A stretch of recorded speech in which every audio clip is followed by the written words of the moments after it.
Today we are going to be making 4 servings of stir-fry noodles with vegetables and chicken.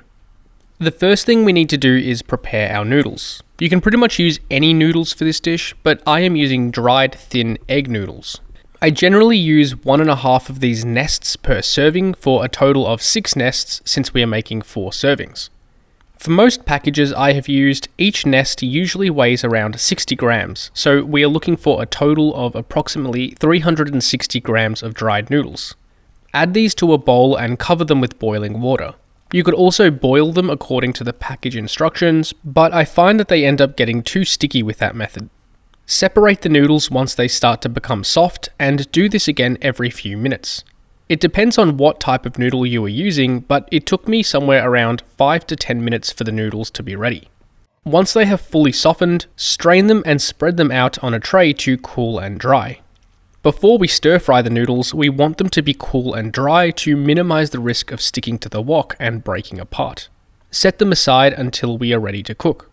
Next, let's prepare our chicken. I am using 4 skinless thighs, but you could also use a similar amount of chicken breast if you want to reduce the amount of total fat in the dish. To each thigh, I started by removing any excess skin, fat, connective tissue, and cartilage that I didn't want.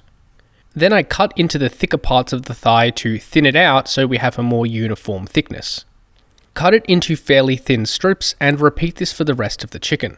Put all the chicken into a bowl and add 1 tablespoon of corn flour or cornstarch, 1 teaspoon of white sugar, half a teaspoon of bicarb or baking soda, 1 pinch of 5-spice powder, 2 tablespoons of light soy sauce, and 1 tablespoon of Shaoxing cooking wine. Mix everything together for about a minute or so. The mixture will be quite wet initially, but after mixing, the chicken should absorb some of the liquid and it will be a little less watery. Once mixed, put this in the fridge until we are ready to cook. After washing our cutting board and knife, we can now prepare the vegetables. You can really use any vegetables you like in this dish, but the ones I am using today I find stay well in the fridge for multiple days. First is green cabbage. I am using 3 cabbage leaves, which I am first going to cut in half along the stem. Then I usually like to cut off the thick part of the stem, especially at the bottom. Then stack the leaves on top of each other and roll them up tightly. Slice them thinly and we should end up with some nice finely chopped cabbage. Then repeat this for the other 2 leaves. Once shredded, put this all into a bowl and set it aside. Next I am using 1 carrot. The most efficient way I have found to cut carrot into thin strips is to cut the carrot thinly on an angle and keep the pieces in the same order they have been cut. Once cut, pat everything down to spread it into a long line. Then, holding the carrots down with one hand, slice along the line into thin strips. This is easier when the line is thinned out, so continue to pat the carrot pieces down if you find that there are too many stacked on top of each other.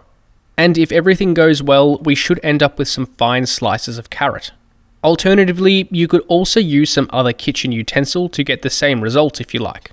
However you get there, add them to the same bowl with the cabbage. And lastly, we have some spring onion or green onion or scallions. You could also use 1 small brown or red onion instead, which also works really well. Separate the white and green parts because we are going to cook them at different stages.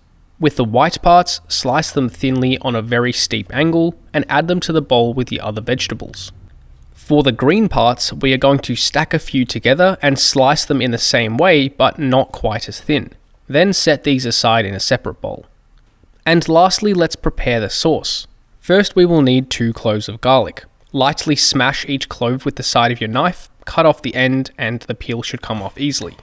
Then smash the garlic much harder this time to break it down. Roughly chop it and repeat with the other cloves. Then roughly chop everything a few more times to get it into smaller pieces and add it to a bowl. To the same bowl, add 2 teaspoons of white sugar, 1 teaspoon of chicken stock powder, half a teaspoon of white pepper, 4 tablespoons of light soy sauce, 2 tablespoons of Shaoxing cooking wine, 1 tablespoon of oyster sauce, and 1 teaspoon of dark soy sauce. Mix everything to combine and our sauce is ready. And now we are ready to start cooking. This dish comes together very quickly, so it is important to have everything prepared before we start cooking. Here I have my wok set up with my ingredients right next to it for easy access. Heat the wok on maximum until it starts smoking. At this point, add half a tablespoon of high heat cooking oil around the sides and swirl to coat the surface. Then let's add our vegetables. Mix them around and spread them out. Let them sit without mixing for 30 seconds or so before stirring and sitting again. Then repeat this a few more times. We aren't really trying to soften the vegetables, we just want to get a little char on them so they still have a little bit of crunch. After about 1 to 2 minutes in the wok total, remove the vegetables and put them back into the same bowl. Let the wok heat up again until it starts smoking. Add another half tablespoon of oil and add the noodles. We are basically trying to do the same thing again with the noodles. Let them sit undisturbed for about 30 seconds or so, and then mix them around.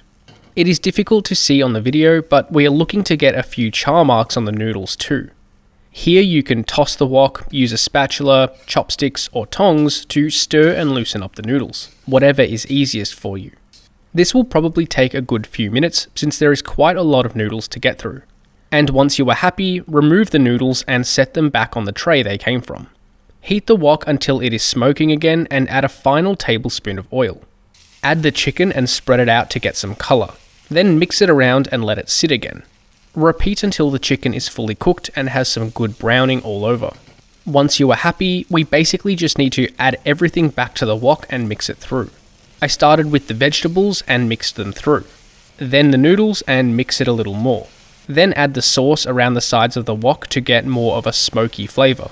Then once it has been somewhat mixed through, add the green parts of the spring onion and mix everything together. Here I like to switch between the chopsticks and the spatula to mix. The chopsticks allow me to lift and separate the noodles, while the spatula allows me to scoop and fold everything. But just use whatever tool works best for you. Once we have eventually mixed everything together, turn the heat off and add 1 teaspoon of sesame oil before mixing one last time. Then our stir fry is done. Now we can distribute this evenly between 4 containers.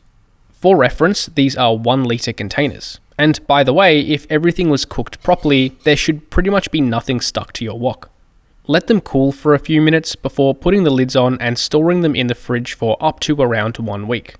Each of these servings ended up being 614 calories with 35 grams of protein, 80 grams of carbohydrate, and 15 grams of fat.